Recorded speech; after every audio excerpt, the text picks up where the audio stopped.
I grew up with Phil Collins, actually. That was like my first, like his catalog was everything. It was like, everything was Phil Collins. To this day, I listen to like one record a week at least. Oh my gosh, so yes.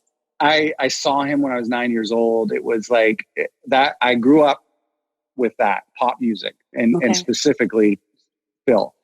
And so I think I always loved going through the liner notes, and that's really fed into like my label stuff and releasing music. But I love the liner notes, and I love the lyrics, and I love the track listing, and I love the cassette case and the CD case. Yes. And so that really inspired me to, I never dreamed of being a songwriter. I wasn't a poet. I wasn't even a musician. It was, at the time, it was just, I wanted to copy what I had. Like I had a tape and hold on. Oh my gosh. Yes, please. Yes, please. This is, where is it? Okay. So this isn't the original copy, but my gosh. this, you know what I mean? Yes. So this is, I would have gotten this at like a thrift store afterwards. Oh my gosh. Like being a child in the back of the car and listening to it. And you know, my kids do it now with Frozen, but like, I'm like, you know, going through this and like, look at that. Look how classy that is right there. Come on, Phil Collins. Yeah. It's my favorite. So that's basically like, you look at this and of course it's cheesy now, but like, I'm like, I want one of these. I want my face on this. I don't know why. And maybe it's like, that's the 80s version of a kid wanting to be a YouTuber or a streamer, right? Right. So it's kind of like, it was a vanity thing, really. It was just trying to have some sort of identity. And I liked pop singers like that. And so, and Vanilla Ice and MC Hammer. Not even mad at you. Not even mad. I love it so much. Oh my gosh. This is incredible. So you didn't necessarily have like this musical family or this musical background, but you saw these other artists that inspired you, that you were into. And I find it interesting because what I'm drawn to with your music are your lyrics and how poetic they are. And you know, I kind of had this impression that, he grew up writing poetry since he was like 7, like all of this. And so I think that's actually encouraging for songwriters that are getting maybe started later on in life as well.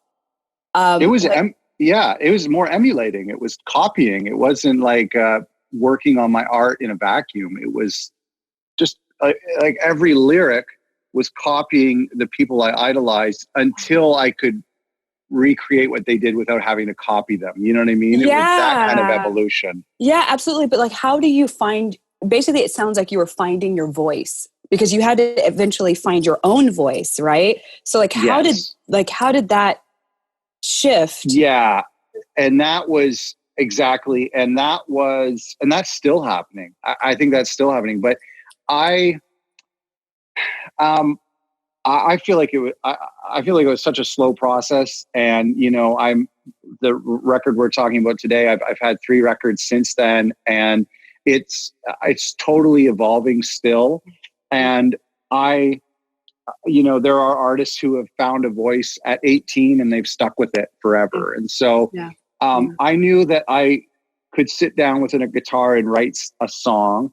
And I was inspired by the Dave Matthews and the John Mayers of the 90s, and then in the early 2000s. And then it was kind of like, but how do I make it mine? And so if I have like Americana influence or, you know, Canadian folk music influence, how do I start to, you know, build that into what hopefully in 50 years, people will refer to as my sound, you know? And so that has just been an ongoing process. And there was an artist, a real pivot for me there was an artist named Josh Ritter, who is a folk singer-songwriter, and he's pretty well known. And he was writing just really incredible. He was very, very much a modern Bob Dylan, a troubadour style artist.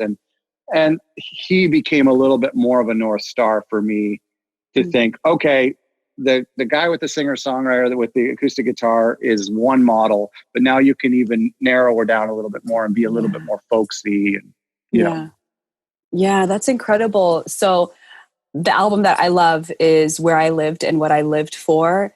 Is in that album, do you feel like you started to find your own voice in that? Because when I first heard that album, it had such a distinct texture, sound, the lyrics, the production, everything. And I had never heard anything like that. And side note, I felt the same when I heard John Mayer as well. Like, I was just like, Good. wait, what? Yes. We can do this? We can do this in music now? Yeah. That's incredible. Yeah. But when I heard your album, I was like, I had pretty much the same reaction though that I did when I heard John's album. And I was like, what, how you can do this? Something can sound like this. And yeah, were you finding your voice then? How did that whole process like happen? How did that album happen?